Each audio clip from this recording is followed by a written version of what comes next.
My name is Paige Bryant, I'm 28 years old, and I want to tell you about the night my family tried to sell my future for my brother's dream house. It was a chilly October night in the suburbs outside Memphis. I was sitting at my parents' dining table, mashed potatoes going cold on my plate, when my dad slammed his fist down so hard the glasses rattled. "You owe this family," he snapped. "Co-sign the $270,000 loan for your brother's house. Do it. Now." The room went dead silent. 8 pairs of eyes turned toward me like I was a broken ATM they were trying to reboot. My mom's lips were pressed into a hard line. My little sister stared down at her fork.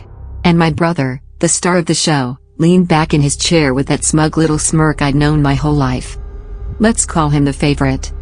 The favorite lounged there like a king on a throne he hadn't paid for, fully convinced I was going to roll over and sign away my future, again, just like I'd been doing for years. Instead, I leaned forward, locked eyes with my dad, and smiled. "If family is everything," I said quietly, "then I'm just returning what you all taught me." They had no idea that one sentence was me lighting the match. Within weeks, my entire family would be spiraling: foreclosure, debt collectors, public humiliation, even a police report, and all of it would come from the same game they'd been playing with me for years. And the best part? All I did was stop playing. Before I dive in and tell you how the favorite tried to ruin my life with lies, identity theft, and a full-blown smear campaign, and how it all blew up in his face, do me a quick favor. If you like stories about standing up for yourself, setting boundaries, and watching karma clock people who truly deserve it, go ahead and hit that subscribe button and ring the bell so you never miss a story. Okay. So it all started way before that October dinner. It started the day I got my first paycheck. I still remember the smell of burned coffee in the break room the day my first real job deposit hit my account.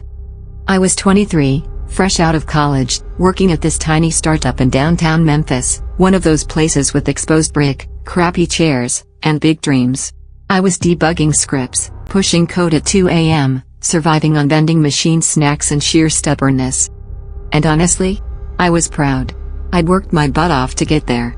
No help. No handouts.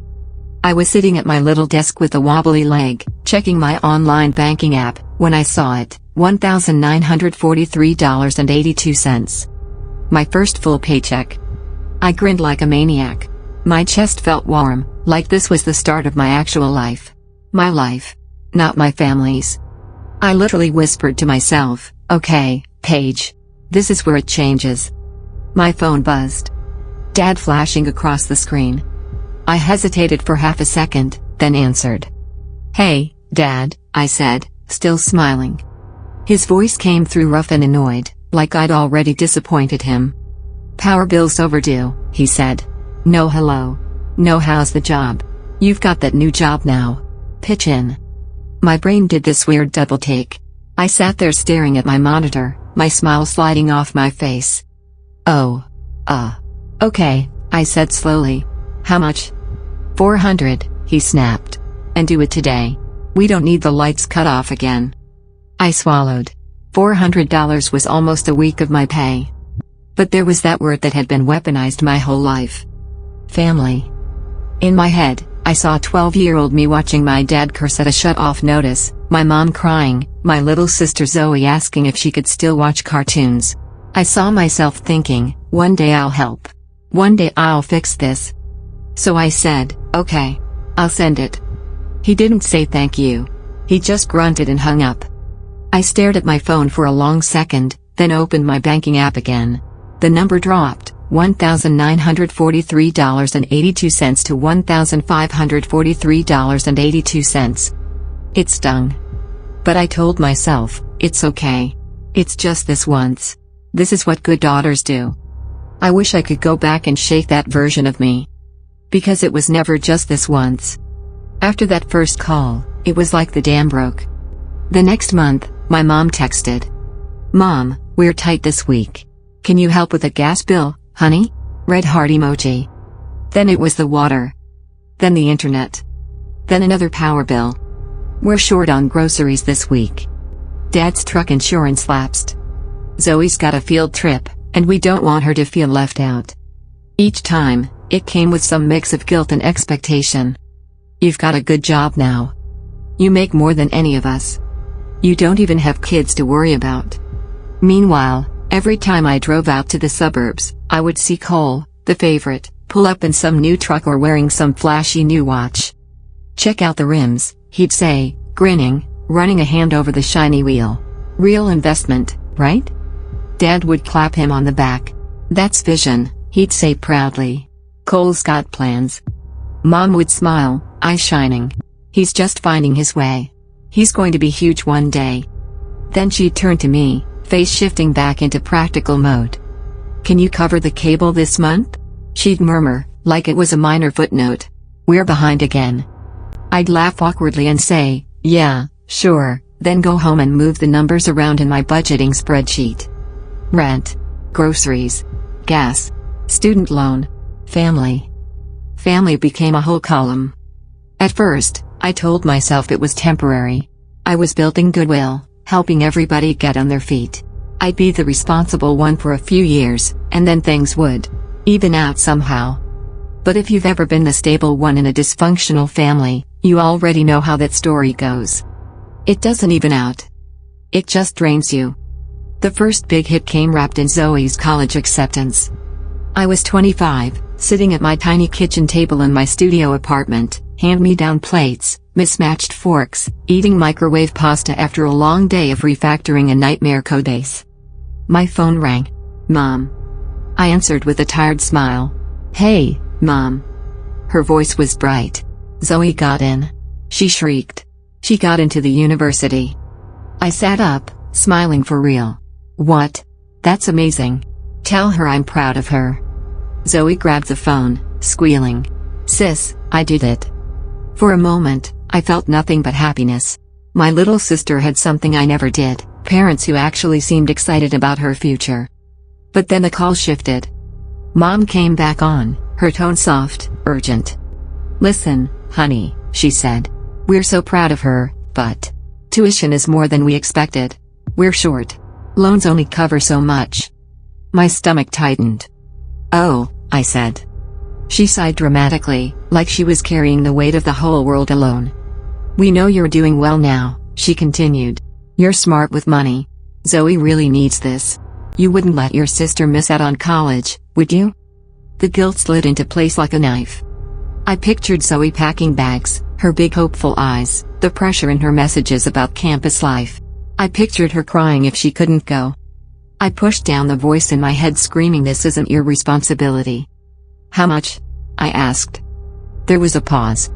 $3,000 this semester," Mom said. "And we'll probably need help again later. Just until we catch up." My brain did the math. 3,000 per semester. 8 semesters. $24,000. That number felt like a punch. But out loud, I heard myself say, "Okay. I can help with this semester." Over the next couple of years, help with this semester morphed into help with all of them. I Venmo'd, I wired, I paid directly to the school. My bank balance went down, my resentment climbed quietly up. Meanwhile, Mom posted on Facebook about how proud we are of our youngest, our bright star, Zoe. No mention of me. I was a ghost with a debit card. Cole's ask was worse. The favorite never came right out and asked for money. He just created crisis after crisis and let Mom and Dad do the dirty work. There was one night I'll never forget. I was 26, at home, working late on a freelance gig, an e-commerce app for some boutique. My eyes burned from staring at my screen. My phone buzzed. "Mom." I answered, already bracing myself. Her voice was shaky, dramatic. "We have an emergency," she said. My heart jumped. "Is everyone okay?" She sniffed. "We need $10,000. My mind blanked. What?" I stammered. "Why?" "It's for the family," she said quickly. "Just trust me. We don't have time to explain. The bank. It's all a mess. We'll lose everything if we don't fix it. You're the only one who can help." I pressed my fingers into my temple. $10,000 was almost my entire emergency fund. I thought about my car, my rent, job security that was never really guaranteed. The voice in my head screamed no. But the word family was like a trigger. I sighed, feeling my chest tighten. "Okay, I said. I'll send it. But I need to know what this is for. We'll talk later, she said quickly, then hung up. I transferred the money. My hands shook as my savings dropped to almost nothing. Weeks went by. No explanation. Finally, I cornered Mom on a Sunday visit. We were in the kitchen, Zoe giggling on the couch with her laptop, Dad watching the game, Cole nowhere to be seen. "Hey," I said, leaning on the counter. "I need to know what the $10,000 was for." Mom froze. Her face did this thing where she tried to look surprised, then offended. "Oh, that," she said, like it was nothing. "It was a situation. Your brother needed help with an opportunity. Don't make a fuss." "An opportunity," I repeated flatly. "What does that mean?" She rolled her eyes. "Cole found a great deal on a boat. He's going to use it for charters and networking. You know, business. It could really change things for us." My brain just short-circuited. "A boat," I said slowly. "You asked me for $10,000 in an emergency. And it was for Cole's boat?" She frowned, annoyed. "You're doing fine, Paige. Let your brother live a little. You're so ungrateful sometimes. We didn't raise you to be selfish." My blood boiled. I wanted to scream, "I'm the reason the lights are on. I'm the reason Zoe is in college. I'm the reason Dad's truck isn't repossessed." Instead, I swallowed it. Like always. Because that's what scapegoats do. If you've ever been the responsible one in a family full of chaos, let me ask you something. Have you ever had that one moment where you suddenly realize, in your bones, that they don't actually love you for you? They just love what you do for them? I had that moment sitting alone at my kitchen table a few days after the boat incident, staring at my bank app and a spreadsheet full of other people's problems. I remember whispering to myself, they don't call unless they need something. It wasn't a dramatic breakdown. It was worse. It was quiet. Cold. Like the truth had finally stopped pretending to be anything else. Around this time, my best friend Lindsay started becoming my reality check. Lindsay and I met at work. She was a UX designer, sharp bob haircut, cat eyeliner, always a different mug on her desk every morning. She had this way of listening that made you feel like your thoughts were worth something. One night, we were sitting in this bar near the office, dim lights, cheap fries, laptops open because we were both still working.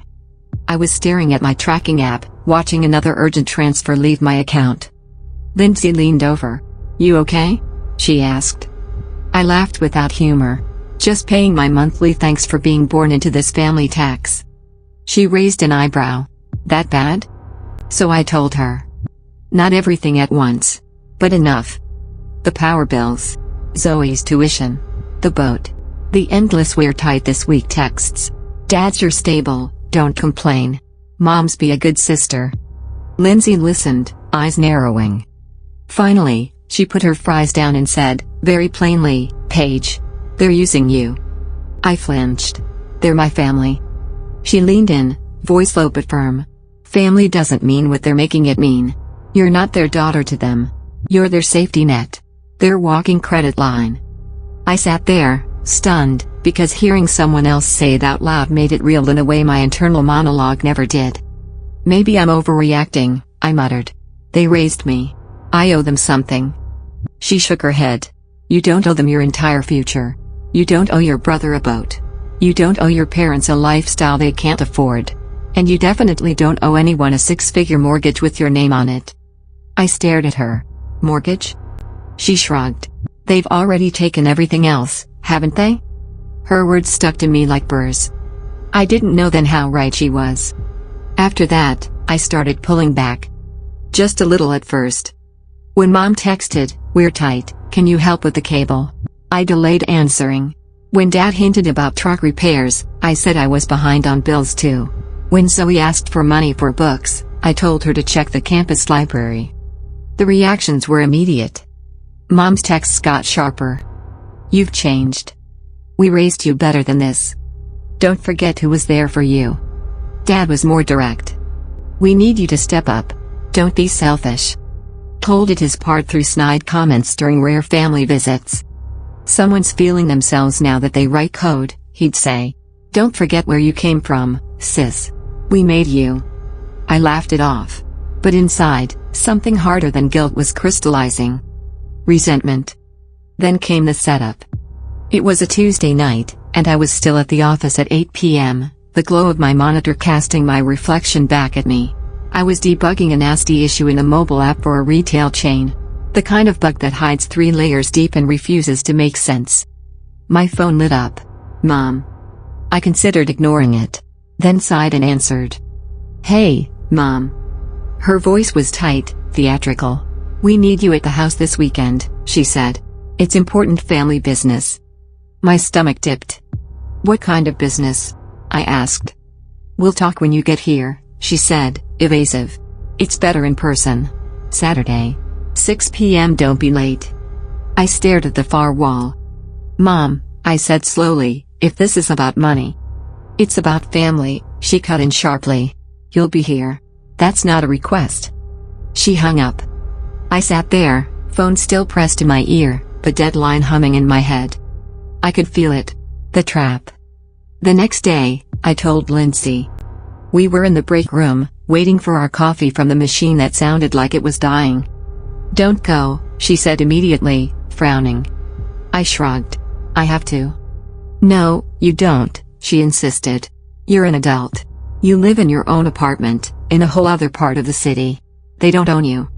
I stirred my coffee, avoiding her eyes. I need to know what they're planning. She sighed. Okay. But listen to me, whatever they ask for, you can say no. I tried to imagine it. My dad's face turning red, my mom's tears, Cole's smug grin, Zoe's silence. I don't know if I can, I admitted quietly. Lindsay put her hand on my arm. You can, she said. You've already started. You've said no in small ways. This is just a bigger no. But it's still yours to give. I nodded, but the knot in my stomach didn't loosen. Saturday came. The drive out to my parents' neighborhood always felt like traveling back in time. The shiny glass of downtown Memphis gave way to strip malls, then to rows of almost identical houses with patchy lawns and plastic seasonal decorations. I pulled into their driveway, staring at the home I'd grown up in. It looked smaller now. Or maybe I'd just gotten used to breathing in bigger spaces. The porch light was already on, even though the sun hadn't fully set. A welcome mat lay crooked on the step. I stood there for a second with my hand on the doorknob and thought, you don't have to go in. Then I sighed and walked inside. The smell hit me first, pot roast, garlic, something sweet baking in the oven.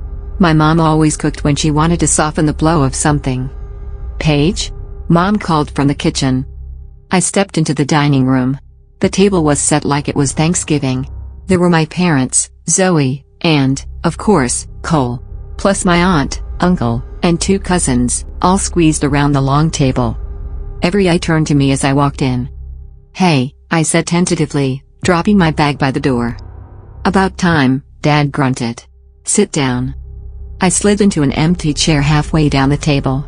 Zoe gave me a small, nervous smile that didn't quite reach her eyes. Cole leaned back in his chair, an expensive-looking watch flashing on his wrist, that stupid smirk already in place. So, I said, forcing a smile. What's the big mystery family meeting? No one answered. Mom busied herself passing dishes around as if this were just a normal dinner. Potatoes. Green beans. Rolls. My aunt murmured something about the weather. My cousins kept their heads down. The tension was a living thing. Thick. Heavy. I pushed food around my plate, my stomach too tight to eat. Halfway through the meal, Dad set his fork down. The sound of metal on porcelain echoed like a warning. He looked at Mom.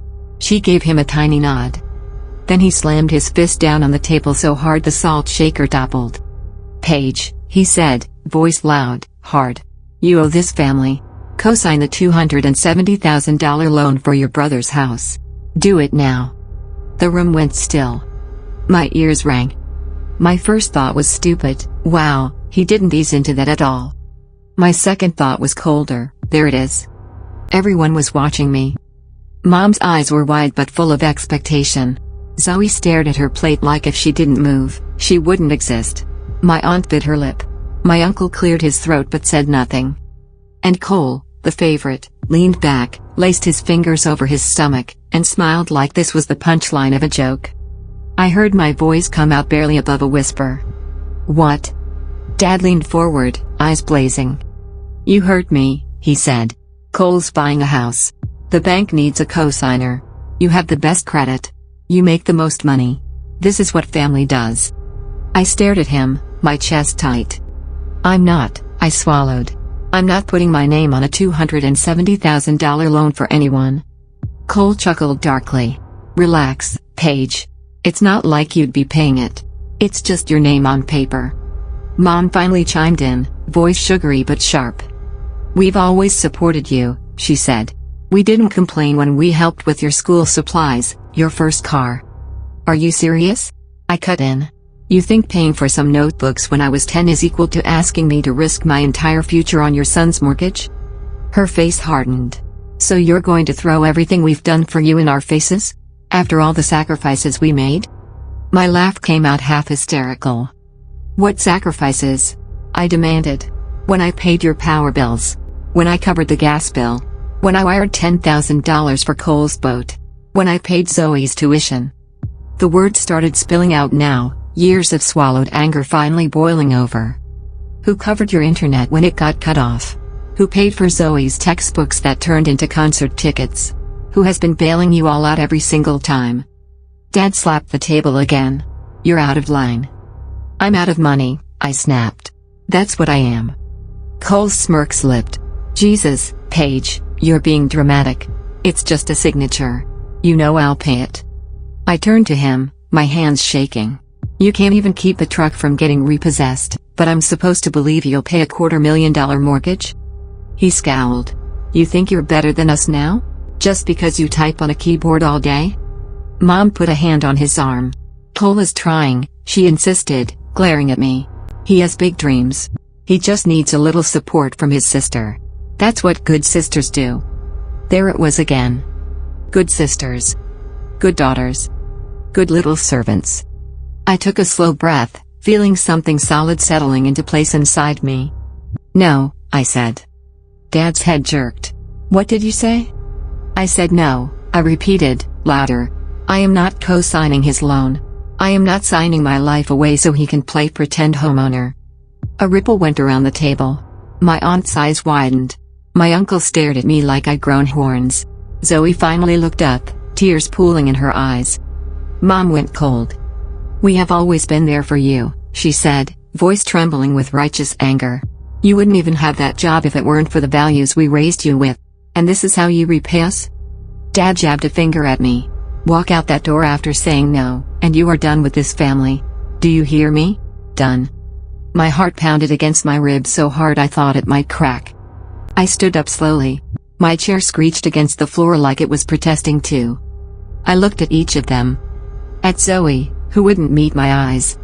At my aunt and uncle, who shrank back. At my parents, who had never looked so much like strangers. And finally, at Cole. The favorite. He smirked again, leaning forward. You'll pay for this, Paige, he hissed. My hand stopped shaking. Maybe I already have, I said quietly. For 28 years. I stepped back from the table. You taught me what family means, I added, my voice steady now. Demand. Take. Guilt. Never give back. I'm just finally doing what you all taught me. And then I walked toward the door. Behind me, Dad roared. If you walk out, don't you dare come back. I paused at the doorway, hand on the frame, heart pounding. I turned my head just enough to say, okay. And then I left.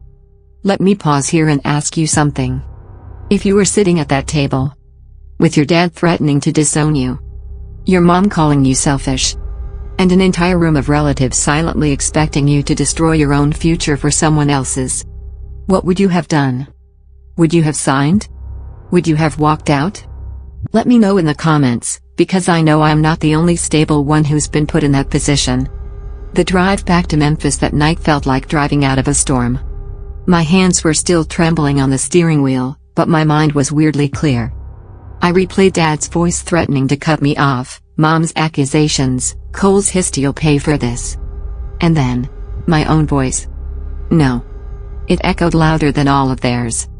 By the time I pulled into the parking garage beneath my apartment building, I knew what I had to do next.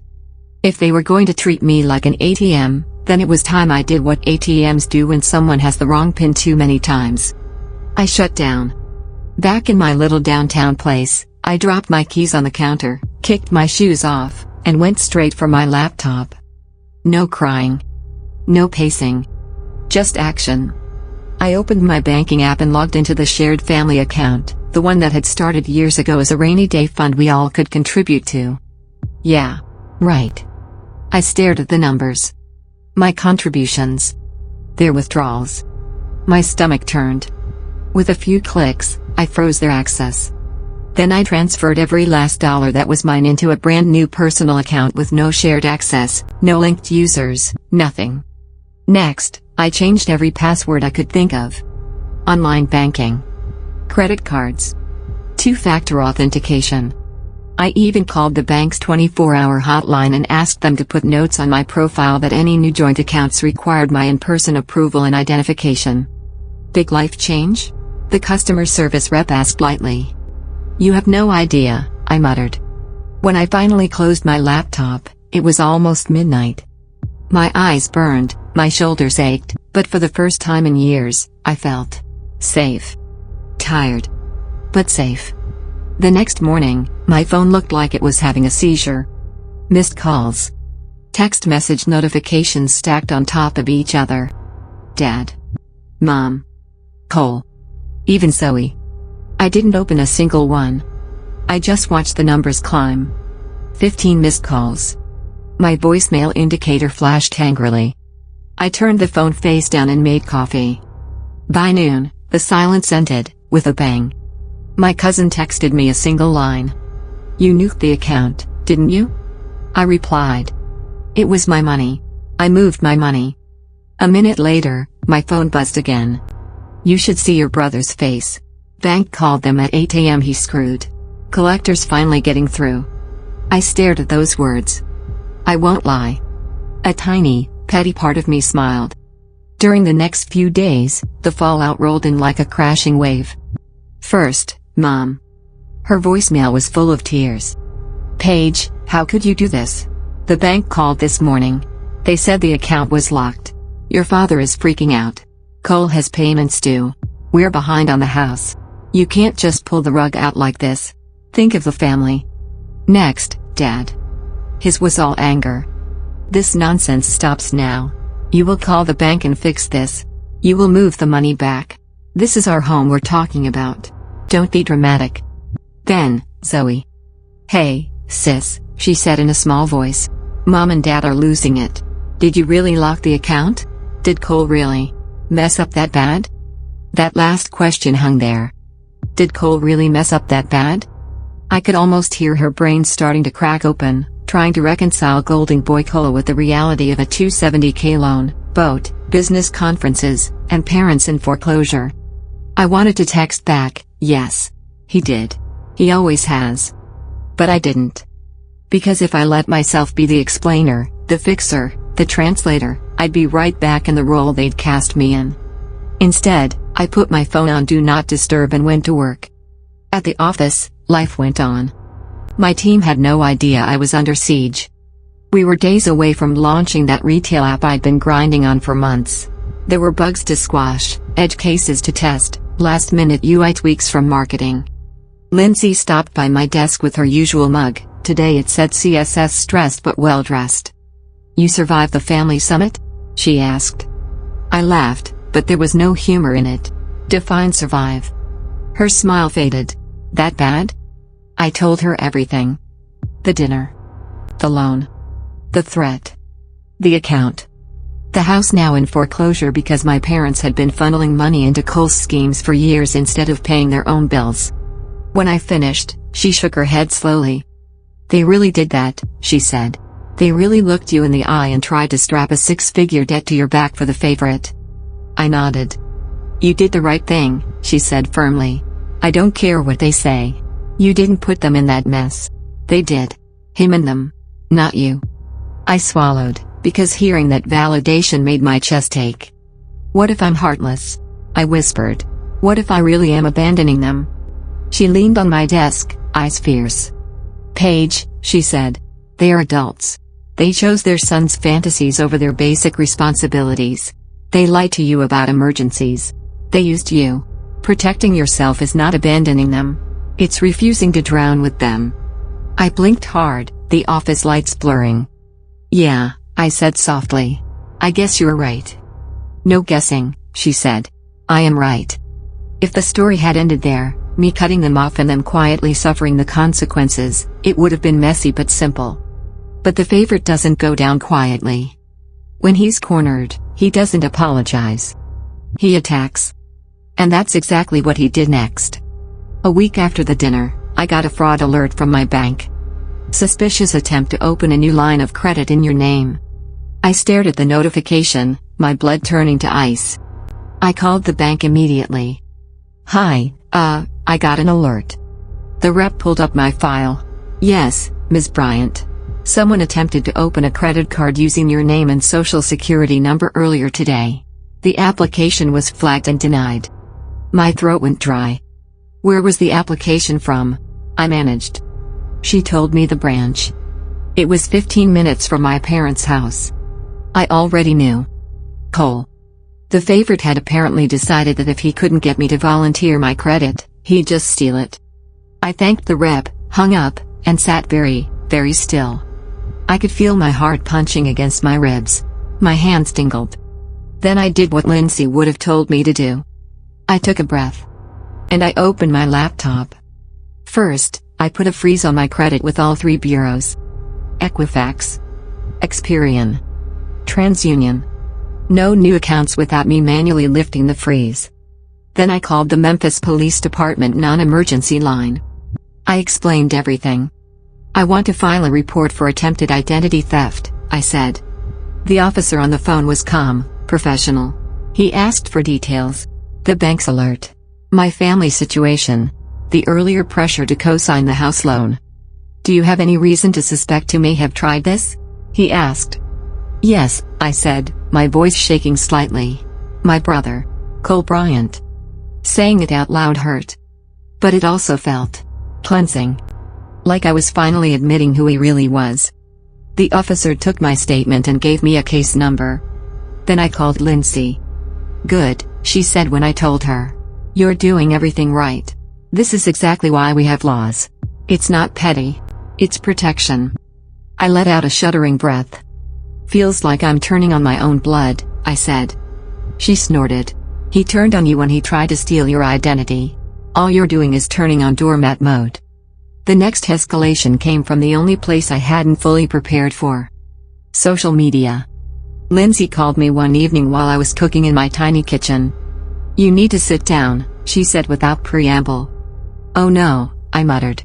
"What did they do now?" "I'm texting you screenshots," she said. "Don't freak out. Actually, freak out a little, then call your lawyer." My phone buzzed again and again as the images came in. There he was. Cole. My brother. The favorite. Posting on Facebook. Crazy how your own sister can go bankrupt and drag the whole family down. "We're losing our home because Paige refused to be responsible. Pray for us in this tough time." Another post. "Some people forget the family that raised them as soon as they get a fancy tech job. Imagine abandoning your parents when they're about to be homeless."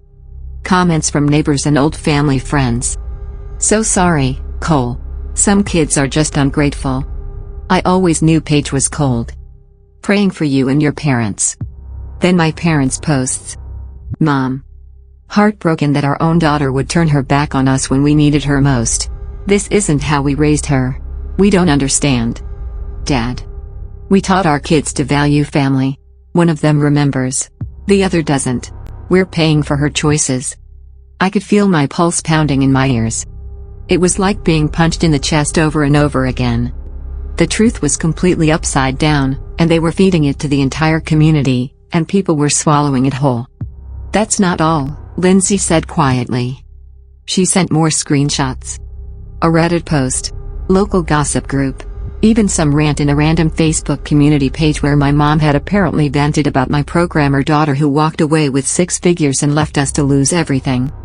They threw out words like bankrupt, unstable, selfish, abandoned. They presented themselves as victims.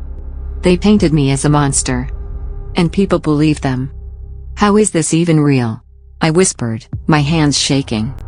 Because they're desperate and shameless, Lindsay said. And because people love a simple story. Ungrateful child ruins parents' lives is easier to swallow than parents exploited one kid to fund another kid's scams and lost everything. But that doesn't make it true. I sank down onto my couch, phone in one hand, the other gripping the fabric like it could anchor me. For a second, I wanted to go online and blast them. To reply to every comment. To write a 20-paragraph post detailing every bill I'd paid, every loan I'd covered, every sacrifice I'd made. But then I remembered something my lawyer had said when we first talked about the identity theft. Don't engage online, she'd warned. Emotionally, you'll want to. Legally, it rarely helps. Collect. Document. Protect. We'll handle the rest. So I took a breath. And I did the most counterintuitive thing in the world. I didn't say a single word publicly. I screenshotted everything. Sent it to my lawyer. And I stayed offline. Let me ask you another question. If someone you loved, someone you'd literally kept fed and housed for years, went online and told everyone you were a broke, selfish traitor, would you clap back? Or would you stay silent and let the truth work slowly behind the scenes? Because I'm not gonna lie. Staying silent was one of the hardest things I've ever done. Weeks passed. The legal process moved slowly, like all legal things do. My lawyer helped me file formal reports and letters. The bank confirmed the attempted identity theft and tied it to the location near my parents' house. We added that to the police file. We drafted a quiet, formal notice to my parents and to Cole, informing them that any further false public statements would be considered defamation and used against them in court if necessary. No big social media blast. No comment war. Just paper. Meanwhile, their lives were coming apart. Lindsay, who still had people from our hometown on her socials, would call or text occasionally with updates. Your parents' house is officially in foreclosure, she told me one Friday. It's on the county site. Another time, Cole's real estate investor buddies are backing away. One of them posted, some people can't manage their own house, let alone investments. That had to be about him. Slowly, the narrative started to shift. Extended family members, old neighbors, people who'd seen me quietly working my butt off for years and never flaunting anything, they started asking questions. Why would Paige just stop helping after all this time? Did something else happen? Did they really put all that money into Cole's projects? The cracks appeared. The sympathy posts on my parents' timelines got fewer likes. Comments got more cautious. One cousin finally damned me. I'm starting to see the full picture. I'm sorry they're dragging you like this. You don't deserve it. I cried when I read that. Just one person seeing the truth felt like oxygen. The real karmic twist, though, came from the same type of platform they'd used to smear me. Social media. Just not in the way they expected. I still refused to blast them publicly. But I did something more targeted. I recorded a video. Just me, sitting on the floor of my Nashville apartment. Sorry, I'm skipping ahead, but imagine a small, quiet space, neutral wall, no drama. I spoke calmly. I didn't insult them. I didn't cry. I didn't scream. I just laid out the facts. How much I'd paid over the years. The emergency that had been a boat. Zoe's tuition. The power bills. The constant "we're tight this week, can you help?" The shared account. The foreclosure that came from loans they'd taken out to fund Cole's real estate scams. The $270K house loan they'd tried to strap to my back. The identity theft attempt. The police report. And then I said, I'm not sharing this to ask anyone to hate them. I'm sharing it so that if you've been hearing one side of the story, you know there's another side. I'm not perfect. I've made mistakes. But I did not bankrupt my family. I did not abandon anyone. I just stopped being their safety net. I sent that video to one person. Lindsay. Share this with whoever needs to see it, I told her. But I'm not posting it myself. I refuse to turn this into a public brawl. She did. Quietly. Privately. And little by little, it spread through the same networks my parents and Cole had poisoned. Not as drama. as truth. Around this time, another big change happened in my life. Memphis had started to feel tainted. Every coffee shop reminded me of arguments with my mom over the phone. Every grocery run made me think of "we're tight this week" texts. The drive out to the suburbs haunted me in the worst ways. So when a recruiter from a tech firm in Nashville reached out with a better offer, more pay, better benefits, fresh start, I listened. I interviewed. I got the job. And I said yes. Packing up my little apartment in Memphis felt like shedding a skin. I kept what mattered, my laptop, a few books, some clothes, the mug Lindsay gave me that said code, coffee, boundaries. Everything else? Donated, tossed, left behind. The day I drove into Nashville, the skyline ahead of me and my entire life in the back seat, I felt something I hadn't felt since I saw my first paycheck. Hope.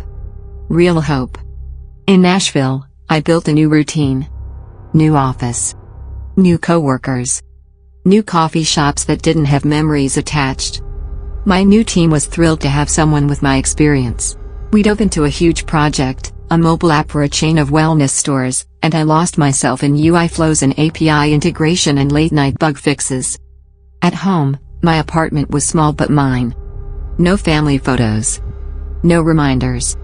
Just clean walls, a tiny balcony, and the feeling of finally, truly, being on my own.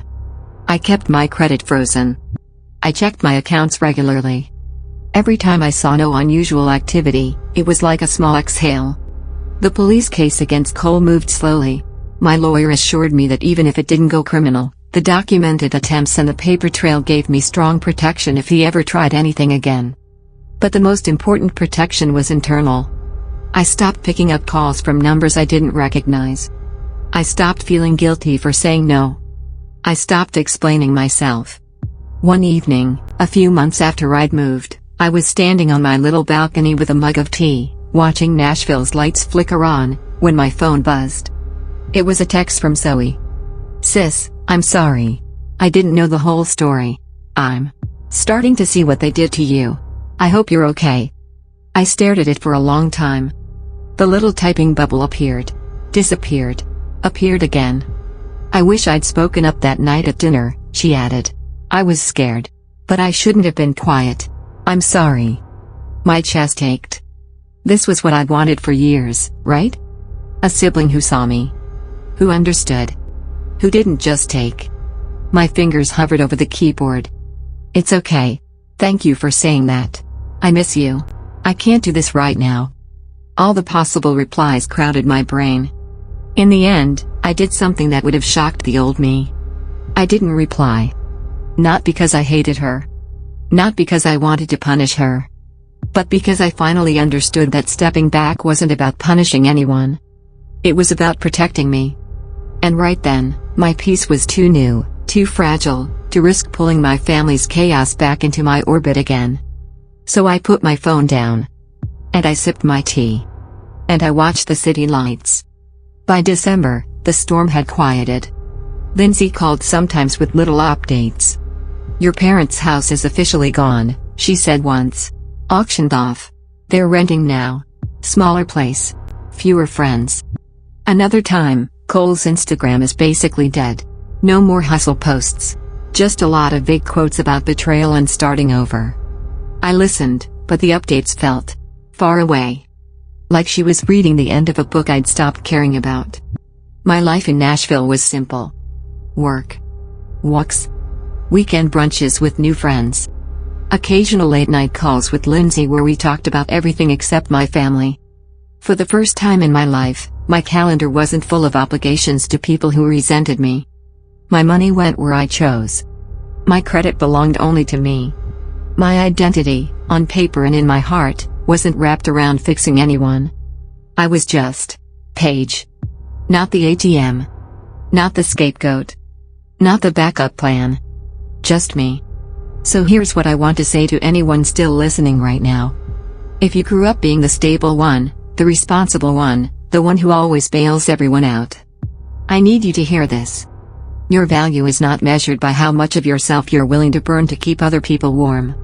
Family does not get a free pass to trash your credit, drain your bank account, lie about you, steal your identity, or weaponize guilt against you, just because they share your last name. Being the good daughter or good son does not mean co-signing loans you can't afford, funding reckless siblings' fantasies, or covering for your parents' bad decisions. Until there's nothing left of you, you are allowed to say no. You are allowed to lock down your money, freeze your credit, and walk away from people who refuse to respect boundaries. You are allowed to choose peace over blood when that blood hurts you. Sometimes, the most powerful revenge isn't screaming, or exposing them online, or making sure everybody knows they're the bad guys.